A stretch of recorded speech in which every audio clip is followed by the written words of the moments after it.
قال رسول الله صلى الله عليه وسلم لا يرحم الله من لا يرحم الناس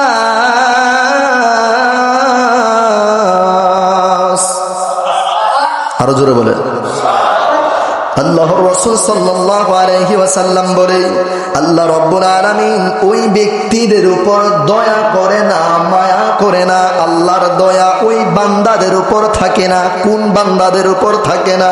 যেই বান্দারা আল্লাহর সৃষ্টির প্রতি দয়া দেখায় না, ওই বান্দাদেরকে আমি আল্লাহ দয়া দেখাই না। তাহলে কি বোঝা গেল? নবীজি বলেন তুমি আল্লাহর প্রত্যেকটা সৃষ্টিকে মহব্বত করো, ভালোবাসো। তুমি একজন মানুষকে ক্ষমা করে দাও। আপনি আল্লাহর একজন বান্দাকে আল্লাহর বান্দা হয়ে আল্লাহর বান্দা হিসেবে আপনি ক্ষমা করে দিলেন, মাফ করে দেবেন। কিন্তু আপনি যখন অন্যকে মাফ করে দিলেন, আপনারা বলেন আপনাকে ক্ষমা করে দেবেন কি?